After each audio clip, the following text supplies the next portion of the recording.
Delta, Ohio, a town where time seems to move a little slower. Pickup trucks rumble down Main Street past faded brick buildings and the occasional storefront struggling to stay open. The air carries the scent of freshly tilled earth, a reminder of the farmland stretching beyond the town's edge. But something else is in the air too, a fervent, unwavering support for Donald Trump. Drive through Delta and you'll see it everywhere. Trump flags billowing from porches, yard signs proclaiming Trump 2024 with an almost defiant pride, even hand-painted slogans on barns and fences, some weathered by time, others freshly painted, all bearing the same message: this is Trump country. This is a community that believes wholeheartedly in the former president and his promise to make America great again. They believed in him in 2016, they stood by him throughout his tumultuous presidency, and they voted for him again in 2020 and 2024. Delta isn't unique in its support for Trump. Across rural America, in towns much like this one, the red Make America Great Again hats remain a common sight. But Delta embodies something deeper, a raw nerve of frustration and anxiety about a changing world. A world where the old certainties of manufacturing jobs and a stable life seem to be slipping away. For the people here, Trump represents a bulwark against those changes, a fighter who promised to bring back the jobs and the dignity they feel have been lost. And one of the ways he promised to do that was with tariffs. In July of 2023, President Trump, in his third term, dropped a bombshell on the global economy. Tariffs, ranging from 10% to a staggering 50%, were slapped on goods imported from nearly every corner of the world. The goal, Trump declared, was to force other countries to play fair, to stop taking advantage of American workers and American businesses. The stock market, that fickle barometer of economic confidence, responded with a shudder, then a plunge. Economists warned of a trade war, of rising prices for consumers, of businesses large and small caught in the crossfire.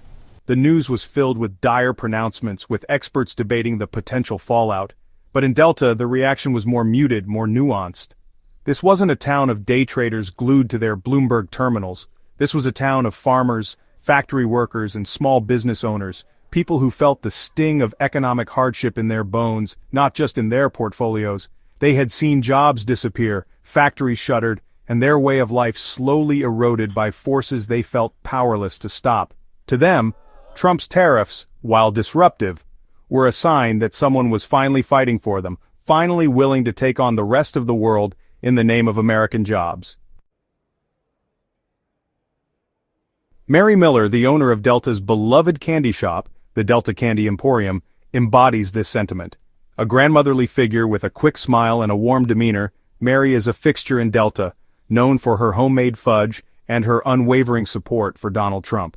She's voted for him in every election since he first descended the escalator at Trump Tower, and she's not shy about expressing her admiration for the man she calls a straight shooter. Those other countries, they've been taking advantage of us for years, Mary says, her voice hardening as she straightens a display of red, white, and blue saltwater taffy. They send us their cheap stuff, and our jobs go overseas. It's about time somebody stood up to them. Mary's not an economist, and she doesn't pretend to understand all the intricacies of international trade. But to her, it's simple. America should come first. She sources as many of her ingredients as possible from American suppliers, even if it means paying a bit more. She proudly points out the Made in the USA labels on her candy boxes and shrugs off any concerns about potential price increases due to the tariffs. We need to support our own, she says, her voice firm. If it costs a little more to buy American, then so be it. It's worth it. Section 4, Steel Resolve. Delta's economy, like that of many Midwestern towns, has seen better days. But amidst the shuttered factories and struggling businesses, one industry stands out as a beacon of hope: steel.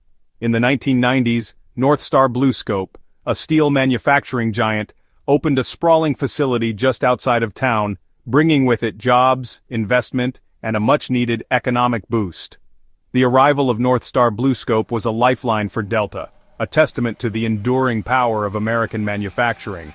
And while the steel industry, like all industries, is subject to the whims of the global market, the workers at North Star BlueScope take pride in knowing that they are part of something bigger, something essential to the fabric of America.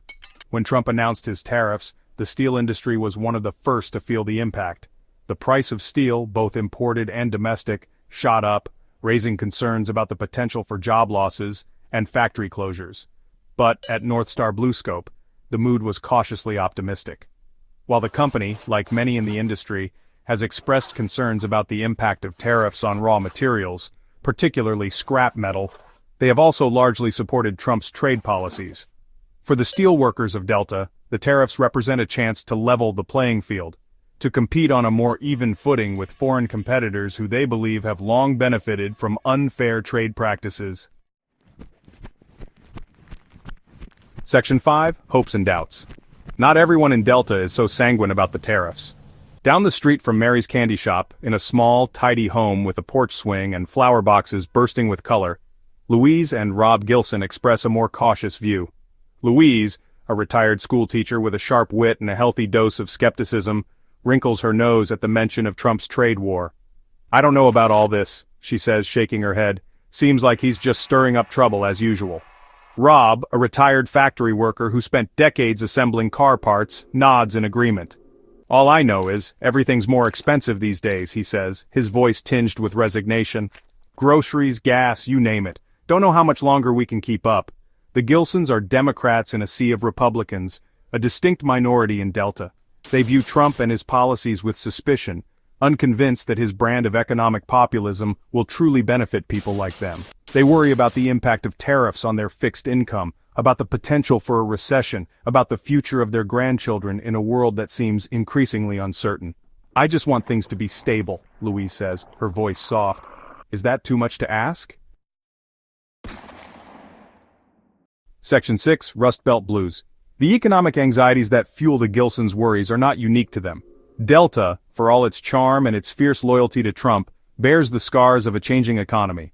The factories that once lined the outskirts of town, providing good-paying jobs and a sense of security, have slowly dwindled, replaced by empty lots and for-sale signs. The downtown area, once a bustling hub of commerce, now has a slightly deserted feel, with some storefronts boarded up and others struggling to survive. The decline of manufacturing in America, a trend that has been unfolding for decades, has hit towns like Delta particularly hard. The loss of jobs, the sense of economic insecurity, and the feeling that the American dream is slipping away have created a deep well of resentment and frustration, a frustration that Trump has expertly tapped into. In Delta, as in many other parts of the Rust Belt, Trump's promise to bring back jobs, to renegotiate trade deals, and to put America first resonated deeply. It was a message of hope, a promise that the good times could return, that the American dream was not out of reach. The people of Delta are not naive. They understand that tariffs are not a magic bullet, that they come with costs as well as potential benefits. They see the headlines about rising prices, about businesses struggling to cope with the uncertainty. But for many in this town, the potential costs are worth bearing if it means standing up for American workers, for American businesses, for the idea that America can and should be a manufacturing powerhouse once again. They have placed their faith in Trump, believing that he, unlike other politicians, understands their struggles and is willing to fight for them. Whether that faith is justified, only time will tell.